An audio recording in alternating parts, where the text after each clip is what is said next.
I never thought I'd be the woman standing outside a locked bathroom door, holding my breath, listening to the faint, rhythmic sound of a phone tilting back and forth, while my husband, the man who claimed his medication had killed his libido, was inside, supposedly testing himself. I thought I knew him. We spent years building a world together through screens, thousands of miles apart, long before we ever shared a bed. But as I stood there in the hallway, the silence of our house feeling heavy and suffocating, I realized that the man I had fallen in love with online might have been a ghost. Or worse, he was a predator of my own insecurities. You think you know someone when you talk to them every day for years, but the truth is, you only know the version of them they choose to upload. And the version he was hiding from me was something I wasn't prepared to handle. Our story didn't start with a bang. It started with a notification. We met online, in those digital spaces where it's easy to be your best self because you can edit every sentence before you hit send.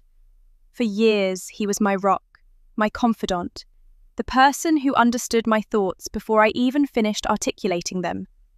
We lived for our nightly calls, for the shared dreams of what our life would be like when we finally occupied the same physical space. But looking back, there were red flags I chose to see as quirks. There were moments where he'd pull away, only to come back twice as intense. He rejected me on and off for a year before we finally made the leap to meet in person. I told myself it was just nerves. I told myself he was just cautious.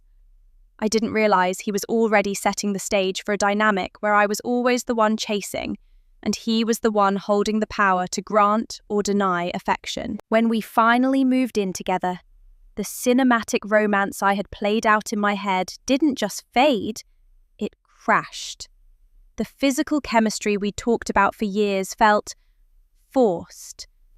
It was like trying to fit two puzzle pieces together that were from different boxes. He didn't seem into me, not in the way a man is supposed to be into the woman he's moved heaven and earth to be with. Every time I tried to initiate intimacy, I felt this wall of coldness. It wasn't just that he wasn't in the mood. It was that he seemed repulsed by the reality of me. He had this fantasy, one he'd mentioned online but became obsessed with in person. He didn't want me to be his wife in the traditional sense. He wanted me to sleep with other men. At first, I thought it was just talk, a bit of bedroom roleplay to spice things up. But it became a constant theme. He would sit me down and have me go over my past experiences with other men, over and over again. I didn't have many, but he wanted every detail. He wanted to know how they looked at me, what they said, how I felt. I'd watch his face as I spoke, seeing a spark of life in his eyes that was never there when it was just the two of us. It was humiliating, yet I did it because I wanted him to love me.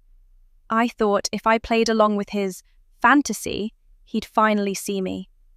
But the more I talked about other men, the more he distanced himself from being the man I needed. Whenever I'd break down and tell him I felt unwanted, he had a script ready.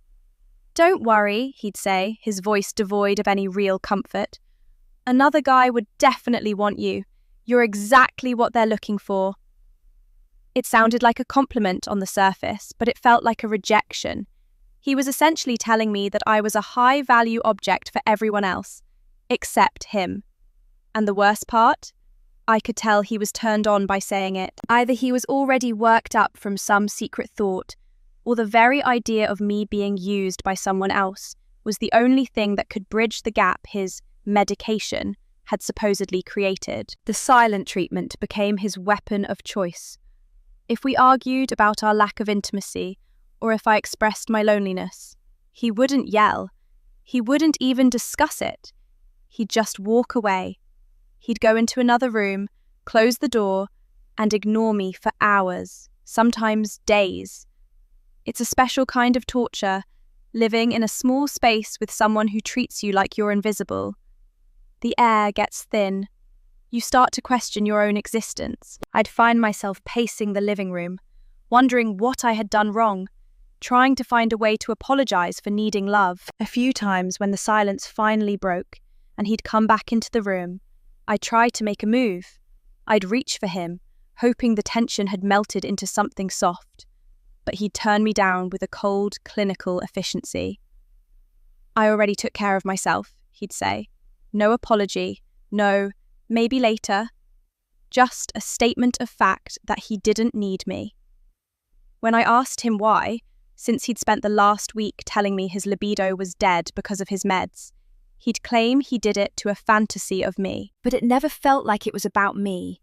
It felt like he was having a relationship with a digital ghost, while the real woman was sitting right next to him, starving for a touch. I eventually caught him looking at porn. It was one of those moments where the heart drops into the stomach. He denied it at first, the lies falling off his tongue with practiced ease. But then, when cornered, he changed his story. It was a test, he claimed. I wanted to see if the meds were still working, or if I could even feel anything. It was such a perfect, manipulative excuse. How do you argue with someone who claims their betrayal is actually a medical experiment? But the tests were becoming more frequent, and the bathroom door was staying locked longer and longer. The real breaking point came when I found the secure folder. You know that feeling when you just know something is wrong? It's a vibration in your bones. I shouldn't have looked, but I was drowning and I needed to know if there was a life raft or if I should just let go. Inside that folder, I didn't find generic porn. I found screenshots. I found photos of me, photos I had sent him in confidence, or photos he'd taken when I thought we were having a private moment. But they weren't just stored there. He had been sharing them on Reddit. He was posing as me. He had created this persona, this version of his wife who was desperate for attention from strangers.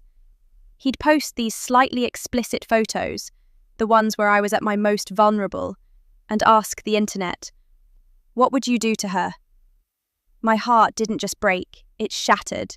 The man who wouldn't touch me, the man who told me he was broken by medication, was spending his night selling my image to the highest bidder of online attention. He was engaging in sexual conversations with men, pretending to be me, soaking up their desires like a sponge, while I sat in the next room wondering why I wasn't enough to keep his interest. I found one specific exchange that made my blood run cold.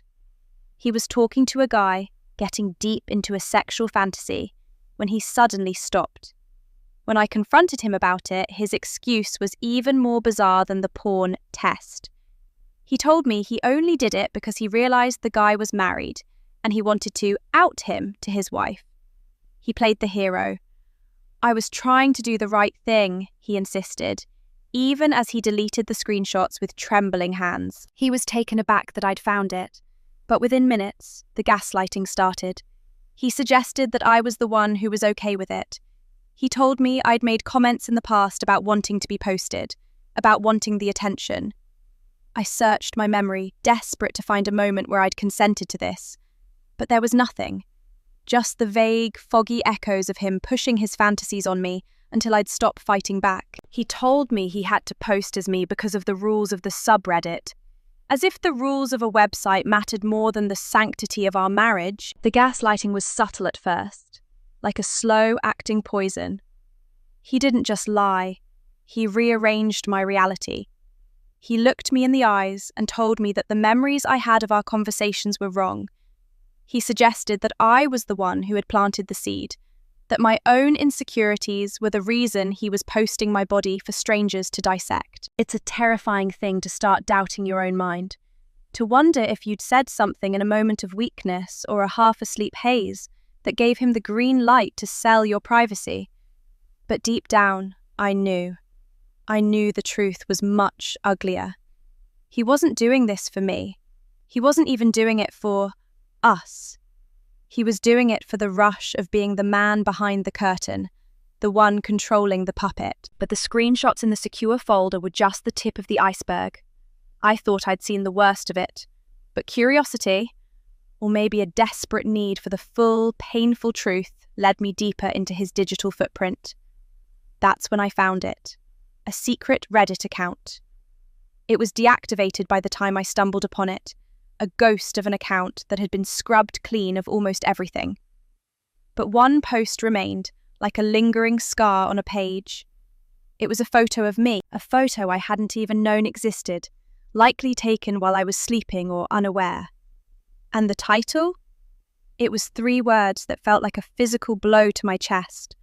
My war wife. Seeing that word, wife, next to such a derogatory slur was a paradox I couldn't wrap my head around. In his mind, I wasn't his partner, his equal, or the woman he'd waited years to be with. I was a character in a script he was writing without my consent. To the world, he was the proud husband sharing his war wife. To me, in the real world, he was the man who gave me the silent treatment and told me his medication made him incapable of intimacy. The disconnect was so vast it felt like vertigo. I was living 2 different lives, and in both of them, I was being used. I started to suspect that the digital betrayal wasn't the end of it. Once the seal of trust is broken, everything becomes a clue. Every late night at the office, every "I'm just going for a walk to clear my head," every second he spent away from me felt like a potential lie. My mind began to spiral into the possibility of physical cheating. If he was getting this much pleasure from talking to men about me, was he also talking to women behind my back? Was he meeting them? The signs were there, or at least the shadows of them were. He was becoming more secretive with his phone than ever. It wasn't just in his hand, it was an extension of his body. He'd take it into the bathroom for 45 minutes at a time, and when he'd come out, he'd look flushed, or he'd avoid my gaze entirely. I remember one specific afternoon. I was folding laundry in the bedroom, and the house was quiet. That heavy, uncomfortable silence that usually preceded one of his moods. He'd been in the bathroom for a long time. I walked past the door to get more hangers, and I stopped. I didn't want to be that person. I didn't want to be the crazy wife listening at the door. But my feet wouldn't move. I heard a faint sound, the sound of skin on skin, and then I saw the shadow under the door. He was moving his phone, not just holding it, but tilting it side to side, back and forth, in a rhythmic motion that made no sense for just looking at a photo. I couldn't figure it out. Was it a VR thing? Some kind of immersive experience where he was there with someone else?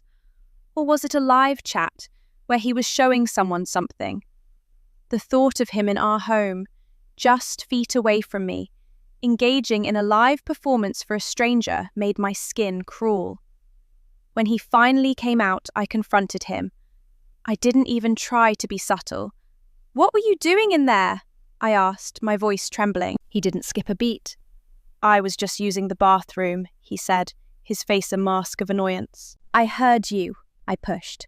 "I saw the phone tilting. Were you masturbating?" He laughed, a dry, hollow sound.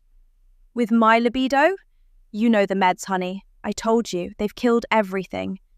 I was just playing a game." He denied it then, and he's denied it every time since. But I know what I saw. I know the energy in the room changed after those bathroom sessions. He'd come out and be even more distant, as if he'd just spent time with the real version of his life, and coming back to me was a chore. It's a lonely feeling to know you're being replaced by a screen in your own home.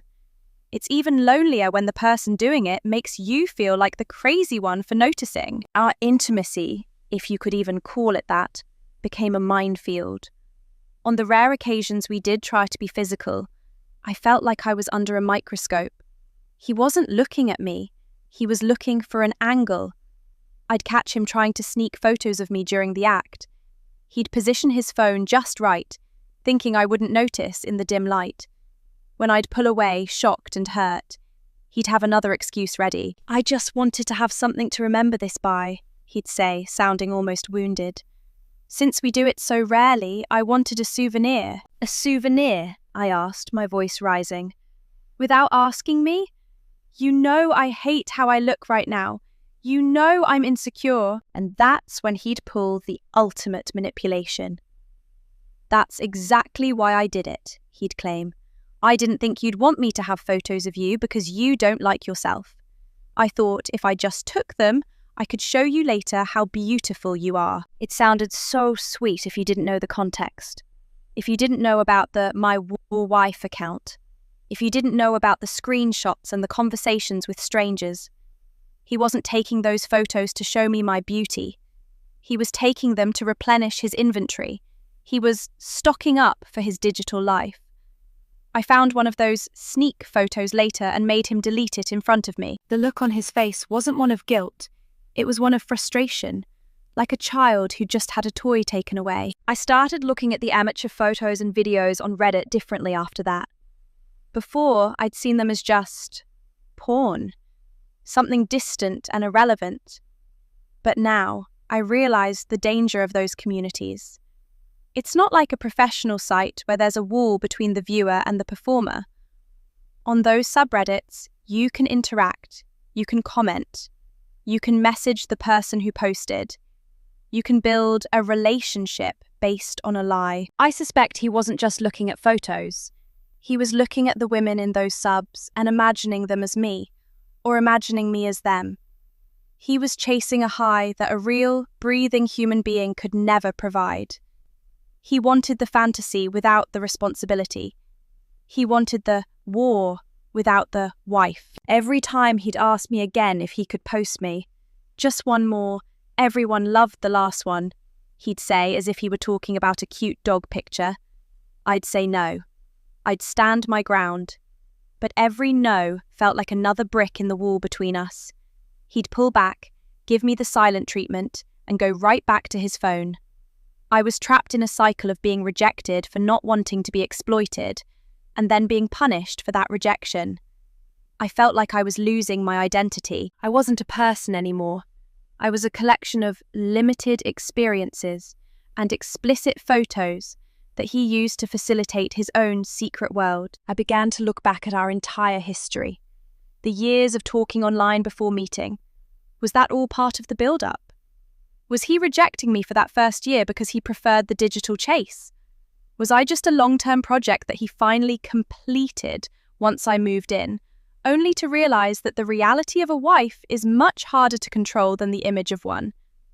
The questions were endless, and every answer pointed toward a truth I wasn't sure I could live with. The silence in our house wasn't just the absence of sound. It was a physical weight. It was the kind of silence that rings in your ears until you start hearing things that aren't there. Or maybe they were there, and I was just finally tuned into the right frequency. Every night, I'd lie on my side of the bed, staring at the sliver of light coming from under the bathroom door, or the soft, rhythmic glow of his phone screen reflecting off the ceiling. I felt like a ghost haunting my own marriage. I was a spectator to a life he was living entirely without me, even though I was the one paying the bills, cooking the meals, and trying to hold the fragments of our love together. I started obsessing over that phrase, my wife. It played on a loop in my head, a cruel mantra that redefined everything I thought we were. I found myself looking in the mirror, trying to see what those strangers on Reddit saw. Was I just a body to him? Was I just a collection of pixels he could trade for upvotes and comments from anonymous men? I started to realize that the rejections I'd faced for that first year weren't about him not being ready. They were about him curating a version of me that didn't exist in the real world. He didn't want the woman who needed a hug after a hard day. He wanted the fantasy version of me that he could sell to the internet. I remember one night I stayed up late after he'd finally fallen asleep. I knew his passcode. He'd given it to me months ago in a show of transparency that I now realized was just another layer of the mask. My hands were shaking so hard I could barely swipe the screen.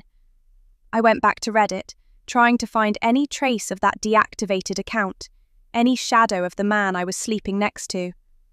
I found archived threads, bits and pieces of conversations that hadn't been fully scrubbed. The way he talked about me to those men, it was like he was describing a stranger. He talked about my wife's desires, her insatiable need for other men, her shameful past. He was taking the few, vulnerable stories I'd shared with him, the limited experiences he'd forced me to recount, and he was amplifying them, twisting them into something unrecognizable. He was telling these men that I wanted them to see me.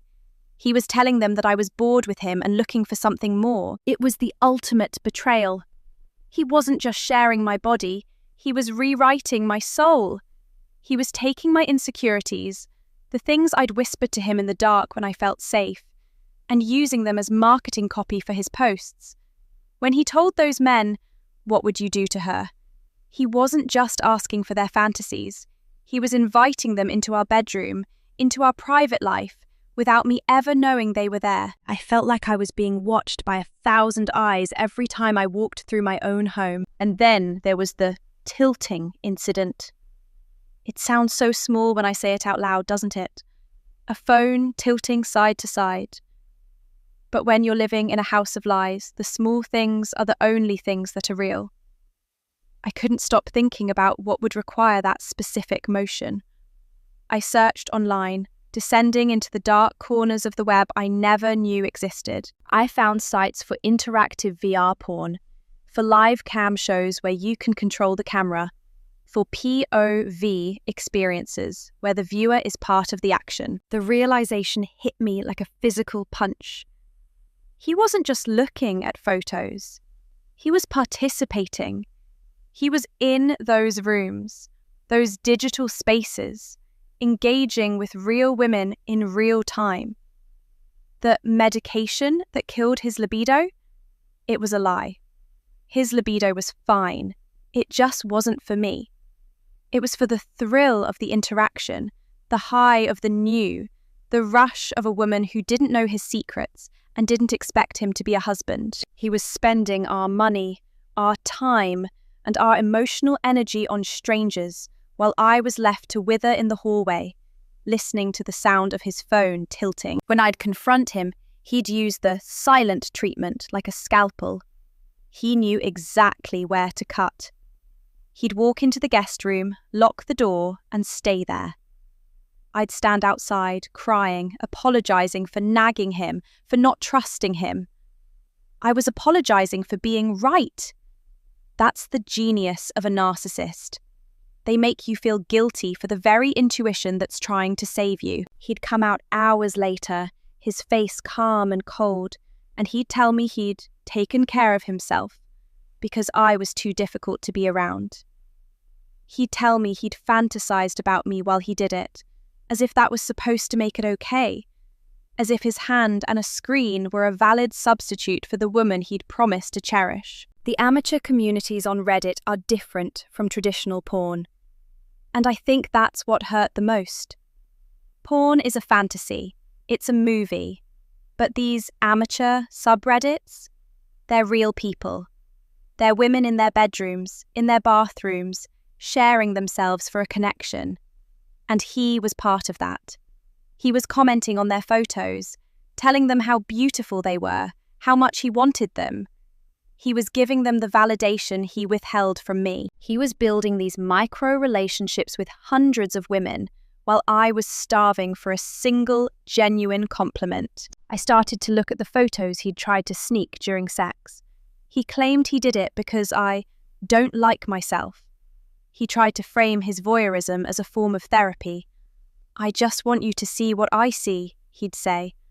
But I knew better now. He didn't want me to see anything. He wanted his audience to see. He wanted to capture a moment of my vulnerability and turn it into currency. He was a hunter, and I was the trophy he was showing off to a gallery of anonymous men. The most chilling part was the married man story.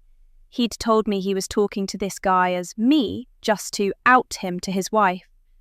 He played the role of the moral crusader, but as I looked at the deleted screenshots I'd managed to recover, I saw the truth. He wasn't trying to out anyone. He was enjoying it.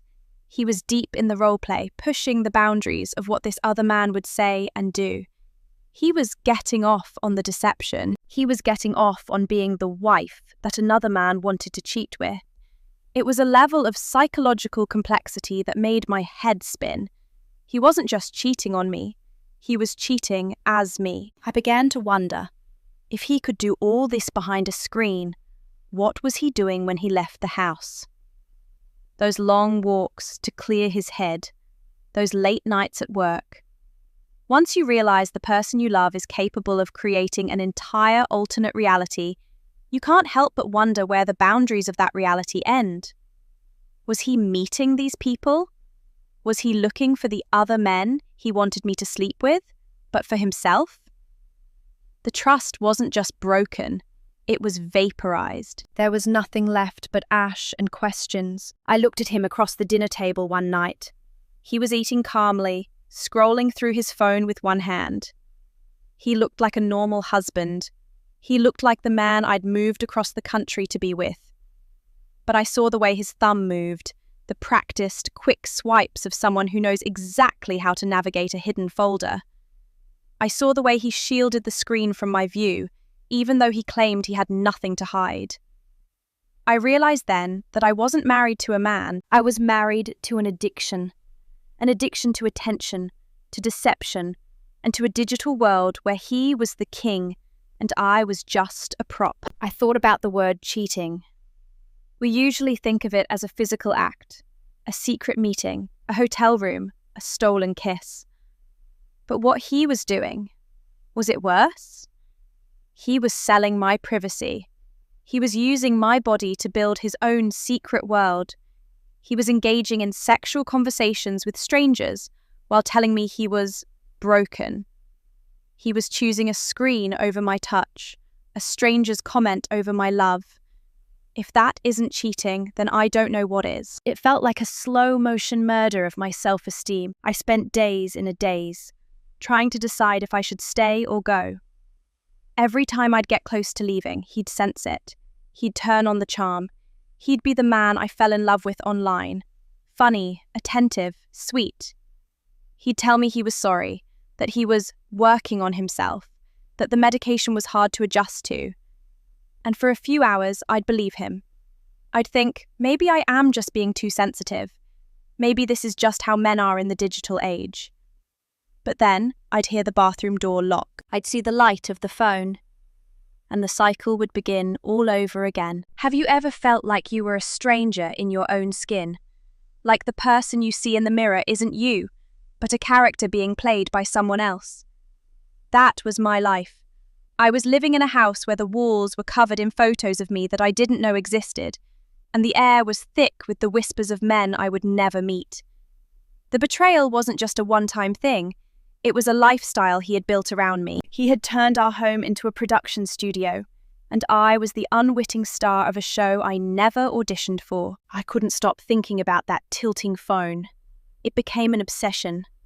I'd be at work, trying to focus on a spreadsheet, and all I could see was his hand, gripping the phone, tilting it back and forth in the dim light of the bathroom. What was he seeing? What was he doing? I started researching specialized apps, the kind that don't show up on your home screen.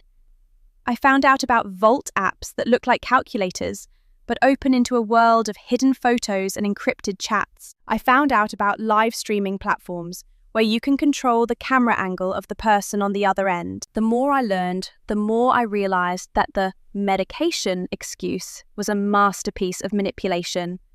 By claiming he had no libido, he had effectively shut down any expectations I had for intimacy. It gave him the perfect cover. If I complained that we weren't having sex, it was the meds. If I caught him in the bathroom, he was just testing himself. He had created a vacuum of affection in our marriage so that he could fill it with the high-octane, digital adrenaline of his secret life. He didn't want the work of a real relationship. He didn't want the vulnerability of being seen by someone who actually knew him. He wanted the power of being the man who held the camera. I started to notice things I'd overlooked before. Small things, like the way he'd position his laptop when I was in the room, making sure the screen was always angled away from me. Or the way he'd suddenly become incredibly helpful with the chores, encouraging me to go take a long bath or go out with friends, only to disappear into the office the second the door closed. He wasn't giving me space. He was clearing the stage. I remember one night I came home early from a dinner that had ended sooner than expected. I walked in quietly, not wanting to disturb him if he was sleeping. The house was dark, except for a flickering blue light coming from the living room. I crept down the hallway, my heart hammering against my ribs. I looked around the corner, and there he was. He was sitting on the edge of the couch, holding his phone out in front of him, tilting it slowly from side to side. He was talking, a low, rhythmic murmur I couldn't quite catch. I stood there for what felt like an hour, though it was probably only seconds. I saw him take a photo of the empty chair next to him, the chair where I usually sat. He typed something quickly, a smirk playing on his lips. Then he looked up and saw me. The transformation was instant. The smirk vanished, replaced by a mask of cold, clinical indifference. He didn't even put the phone away. He just lowered it and looked at me like I was an intruder. "You're home early," he said. No, "Hey honey," no, "How was your night?" Just a statement of fact that I had disrupted his schedule. "What were you doing?" I asked, my voice barely a whisper. "Nothing, just scrolling." "Why are you sneaking around?" The flip. In an instant, I was the one doing something wrong. I was the one sneaking. He stood up and walked past me, his shoulder brushing mine with a deliberate coldness. He went straight to the bedroom and shut the door. I stayed in the living room, staring at the empty chair he'd just photographed. I realized then that to him, even my absence was content. He was probably telling his audience that his wife was out, or that he was lonely, or some other lie designed to get a reaction. I wasn't a person to him. I was a plot point. I spent the next few days in a state of hypervigilance. I started looking for the hidden cameras I was sure he'd planted. I checked the smoke detectors, the bookshelves, the corners of the mirrors. I didn't find any physical cameras, but I found something worse. I found the way he looked at me when he thought I wasn't looking. It was a predatory gaze, full of calculation. He was looking at my clothes, my hair, the way I sat on the sofa, not with love, but with an eye for how it would look in a sneak photo. I realized that the my or wife account wasn't just a one-off mistake. It was his identity. On Reddit, he was a king. He had thousands of upvotes, hundreds of comments from men telling him how lucky he was, how much they envied him. He was trading my dignity for the digital validation of strangers. Every like he got was a hit of dopamine that was more powerful than anything our marriage could provide. He was addicted to the cuckold fantasy, but he was too cowardly to actually involve me in a way that was consensual. He wanted the thrill of the betrayal without the risk of the conversation. And the guy he was talking to, the one he claimed he was going to out to his wife? I found more of those messages. He hadn't stopped talking to him. In fact, the conversation had escalated. He was sending that man photos of our bed, of my clothes, of the view from our bedroom window. He was inviting this stranger into the most private parts of my life, acting as a tour guide to my vulnerability. He wasn't trying to save a marriage. He was trying to destroy mine from the inside out. I started to question if I was the only one. If he was posting me, was he posting others? Was he meeting women from these amateur subs? The tilting phone made so much more sense now. He wasn't just looking at photos, he was participating in a community. He was a regular. He was a contributor. He had built a reputation in these dark corners of the internet as the guy with the hot, unsuspecting wife. The weight of it was crushing me. I felt like I was walking through a hall of mirrors where every reflection was a lie. I'd look at him during dinner and see the man who had promised to protect me. Then I'd think of the words, "my wife," and the man across the table would turn into a monster. I was living with a stranger who knew all my secrets and was using them against me. I remember sitting in the car one afternoon, just crying.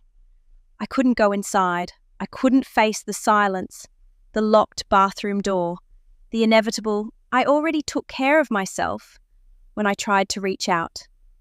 I felt so small, so disposable. I had moved my whole life for this man. I had trusted him with my heart and my body. And he had taken that trust and sold it for Reddit karma. The worst part was that I still loved the ghost of him. I still remembered the late-night calls when we were long distance, the way he'd make me laugh, the way he'd promise me a future that was full of light. I was mourning a man who never really existed. The man I loved was a digital creation, just like the version of me he was selling online. We were both just characters in a story he was writing for an audience of voyeurs. I knew I had to do something. I couldn't keep living in this shadow play. But every time I thought about leaving, the gaslighting would start in my head. Maybe he's right, I'd think. Maybe I'm just being insecure. Maybe this is just a fetish and it doesn't mean anything. But then I'd remember the screenshots. I'd remember the look on his face when I caught him with the phone. This wasn't a fetish. This was a violation. I decided to stop playing the victim and start playing the detective. If he wanted to live in a world of secrets, I was going to find every last one of them. I was going to pull back the curtain and see exactly who was pulling the strings. I didn't care how much it hurt anymore. The pain of not knowing was worse than any truth I could find. I became a ghost in my own hallways, drifting from room to room with a phone of my own, documenting his lies like a crime scene investigator. It's a surreal feeling, living with someone while simultaneously building a legal and emotional case against them. You eat breakfast together, you talk about the weather or what to have for dinner, and all the while, your mind is racing through the folders you found at 3 a.m. You look at his hands as he cuts his steak and you think, those are the hands that typed, "My war wife." You look at his eyes and you think, those are the eyes that were watching a stranger through a screen while I was crying in the next room. The investigation led me to a folder he thought was buried deep enough to be invisible. It wasn't in the secure folder I'd already found. It was hidden within a system directory on his laptop, disguised as a series of boring driver updates. But I knew his patterns now. I knew that his boredom was usually a precursor to a deep dive into his digital playground. I found the password written on a sticky note, tucked inside an old, dusty book in his office. A book about trust and communication he'd bought me when we first moved in. The irony was so thick it was almost suffocating. When the folder finally opened, I felt a wave of nausea so strong I had to grip the desk to keep from falling. It wasn't just the photos I'd seen before. It was a library. There were subfolders categorized by year, by outfit, by theme. He had been documenting our entire physical life together, like he was archiving a museum exhibit. There were videos from those sneak attempts during sex, clips where I clearly looked uncomfortable, where I was turning my face away, and he was adjusting the angle to get a better shot of my body. But then I found the chat logs. Not just Reddit messages, but Discord servers and encrypted Telegram groups. He wasn't just a contributor to these communities. He was a moderator in some of them.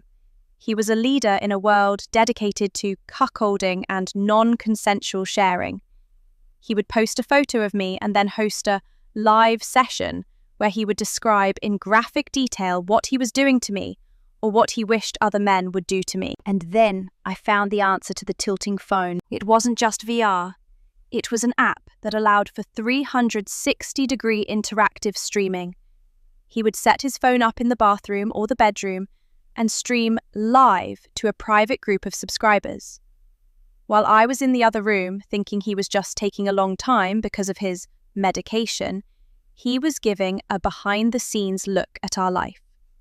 The tilting motion I saw was him moving the camera to give his viewers a better view of the suspecting wife in the background. He was literally filming me through the crack in the door or through a reflected mirror, showing these strangers a woman who thought she was in the privacy of her own home. He was selling me. Not for money, though I did find a few PayPal transactions that suggested he was at least taking tips, but for the high of being the man who had the perfect setup. He was the director of a reality show I didn't know I was starring in. I saw comments from men saying things like, "Does she really not know?" And his responses were always the same. "She hasn't a clue. She thinks I'm just a broken guy on meds. It makes it so much hotter, doesn't it?" I sat there in the dark, the blue light of the laptop screen making my skin look as cold as I felt. I realized that the rejections for that first year of our relationship weren't because he was hesitant. They were because he was building the narrative. He needed me to be desperate. He needed me to feel unwanted, so that when he finally did give me a crumb of affection, he could capture the look of pathetic gratitude on my face for his audience. Every argument we had about our lack of intimacy was content for him. He would go into the other room after a fight and tell his followers exactly how I'd cried and how easy I was to manipulate. The married man he claimed he was going to out, that man was his biggest fan. They had been talking for months. My husband wasn't trying to save that man's wife. He was trying to convince that man to come to our city. He was trying to arrange a meeting that I had never agreed to. He was offering me up as a surprise for this stranger. He was planning a physical betrayal that was so elaborate it felt like a plot from a psychological thriller. I looked at the dates of the posts. He had posted a picture of me on the day of our anniversary. While we were out at a nice dinner, while I was telling him how much I loved him and how glad I was that we finally made it through the long-distance phase, he was under the table, uploading a photo of my cleavage to a group of men and asking them what they'd do to me in the restaurant bathroom. I felt physically violated. It wasn't just cheating. It was a total erasure of my autonomy. He had stolen my image, my private moments, and my very identity. And he had distributed them to the darkest corners of the internet. And he did it all while pretending to be a victim of his own health. The medication was the perfect shield. It made me feel like the bad guy for wanting sex. It made me feel like a harpy for questioning his long bathroom breaks. He had weaponized my own empathy against me. I shut the laptop and sat in the silence of the room. I could hear him snoring in the next room, the heavy, peaceful sleep of a man who had no conscience. I realized that I couldn't just confront him. A man like this doesn't apologize. He just finds a better way to hide. If I told him what I'd found, he'd just delete everything, move his accounts to a different platform, and find a new way to gaslight me. He'd tell me I was hacking his private files. He'd make me the villain again. I had to be smarter. I had to realize that the man I loved was dead. He probably never existed. The person in that bedroom was a shell, a hollowed-out addict who used human emotions as fuel for his digital fantasies. I was no longer his wife. I was his evidence. I started making copies. I spent the rest of the night transferring files to a secure cloud drive he didn't know about. Every photo, every chat log, every live stream link. I wanted to have a record of every single time he'd sold me out. I wanted to be able to look at this when I felt weak, when he'd start his sweet talking again, to remind myself of who he really was. As the sun began to peek through the blinds, I went back to the bedroom. I stood over him, watching his chest rise and fall. He looked so innocent, so normal. It was terrifying how easily evil can wear the face of the person you trust most. I climbed into bed, careful not to wake him, and I lay there, staring at the ceiling. I wasn't crying anymore. The tears had been replaced by a cold, hard resolve. I was going to leave. But I wasn't just going to pack a bag and disappear. I was going to wait. I was going to wait for the perfect moment to pull the rug out from under his carefully constructed digital empire. I wanted him to feel the same sense of exposure and vulnerability that he had forced on me for years. I wanted him to see what happens when the unsuspecting wife finally opens her eyes. I started thinking about the legal implications. Was this revenge porn? Was it sexual harassment? Was it just marital issues? I didn't care what the lawyers called it. I knew what it was. It was a betrayal of the highest order. He had turned our marriage into a commodity, and I was going to make sure the price he paid was everything. Living with him for the next few weeks was like being an undercover agent in a war zone, where the enemy was sleeping in my bed. I woke up every morning and put on a mask. I smiled. I made coffee. I asked him how he slept, even though I knew exactly how he'd spent his night because I'd checked the cloud drive while he was in the shower. It's a strange, sickening form of power. Knowing the truth while the person lying to your face thinks they're still in control. I started to notice how he'd set the stage in our own home. He'd suggest I wear a certain dress for dinner, or he'd ask me to just relax on the balcony while he took care of the dishes. At first, I thought he was being sweet. Now, I saw the angles. He was positioning me for the perfect shot.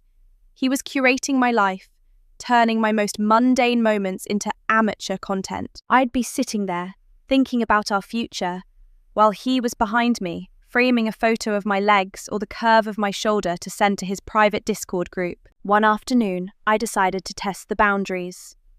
I'd found a chat where he told a regular donor that I was getting bolder and might be open to a three-way soon. I sat him down for dinner. A nice meal, candlelight, the whole thing. I looked him in the eye and said, "I've been thinking about what you said, about other men. Maybe we should actually talk about it." The look on his face wasn't one of excitement. It was pure, unadulterated panic. He almost dropped his fork. "What? No, honey, that was just, bedroom talk. A fantasy. I wouldn't actually want that." "But you've been saying it for a year," I pushed, my voice calm and steady. "You said another man would want me. You seemed so into the idea.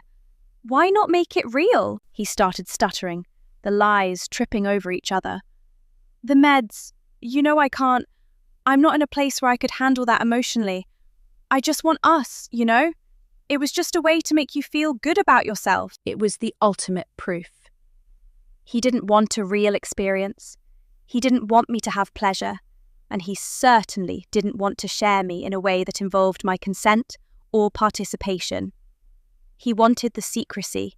He wanted the theft of my privacy. The moment it became a real adult conversation between two partners, the thrill was gone. He needed me to be the unsuspecting victim for his story to work.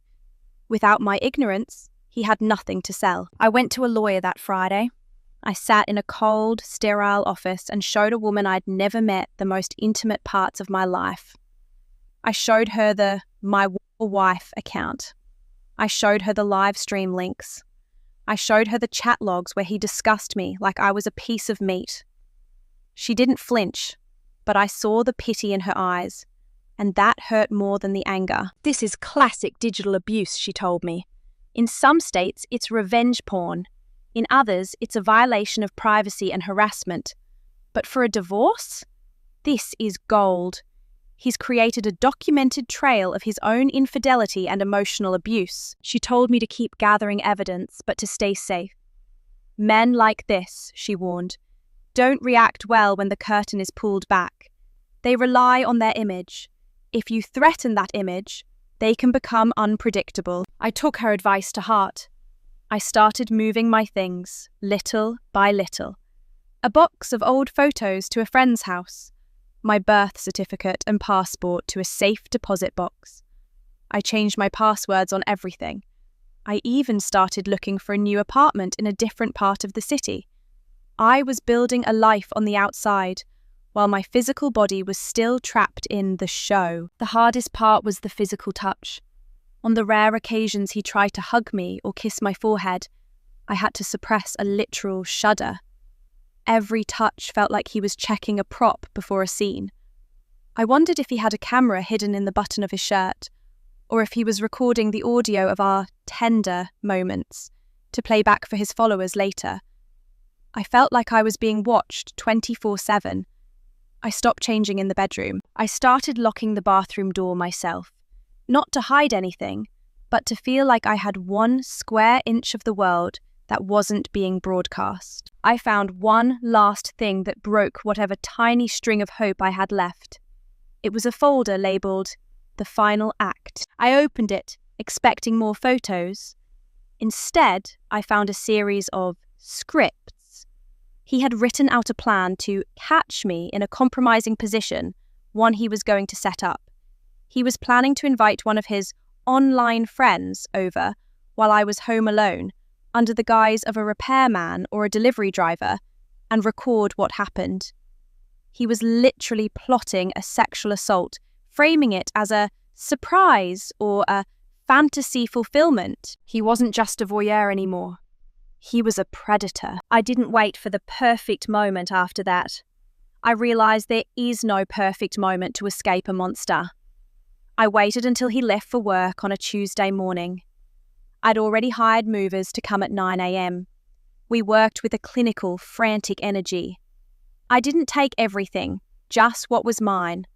I left the furniture he'd bought, the bed we'd shared, the props he'd used to decorate his digital stage. I left a single thing on the kitchen counter, the laptop, open to the Final Act folder. I didn't leave a note. I didn't send a text. I just walked out and blocked his number. I moved into my new place, a small studio with bright windows and a door that locked from the inside. Really locked. For the first 3 days, I didn't turn on my phone. I didn't go online. I just sat in the silence, listening to the sound of a house that didn't have any hidden cameras. When I finally did check my email, it was flooded. Not with apologies. Not with, "I love you, come back." It was full of rage. He accused me of stealing his property. He threatened to release everything he had, all the photos, all the videos, to my family, my boss, my friends. "If you leave," he wrote, "the whole world sees who you really are." But I was ready. My lawyer had already sent him a cease and desist, along with a copy of the files I'd collected. We let him know that if a single pixel of my image appeared anywhere online from that moment forward, we would go straight to the police with the evidence of his Final Act plot. The silence that followed was the loudest thing I've ever heard. He went dark. The accounts were deleted. The Discord servers vanished. He realized that the unsuspecting wife wasn't just watching. She was holding the kill switch. It's been 6 months now. I'm still learning how to be a person again. I still catch myself checking the corners of rooms for cameras. I still struggle to trust anyone who stays in the bathroom too long. But I'm free. I'm not a war wife. I'm not a limited experience. I'm a woman who survived a digital nightmare and came out the other side with her soul intact. Looking back at those subreddits, I see so many women who look like I did. Happy, smiling, unsuspecting. I wonder how many of them are being sold by the people who are supposed to love them. I wonder how many tests and libido issues are just covers for a much darker addiction. If you're listening to this and something feels off, if the bathroom door stays locked too long, if the phone tilts in a way that doesn't make sense, if your insecurities are being used as content, trust your gut. You aren't crazy. You aren't too sensitive. You are being watched, and you deserve a life where the only person who sees you is the one you've chosen. What would you have done in my position? Would you have stayed to gather more evidence? Or would you have run the second you saw that first screenshot? I want to know your thoughts in the comments. If you've ever experienced something similar, this digital betrayal that feels so much more invasive than a physical affair, please share your story. We need to talk about this. And if you want to hear more stories about the hidden truths behind the screen, make sure to subscribe and hit that notification bell. You never know what's happening behind a locked door.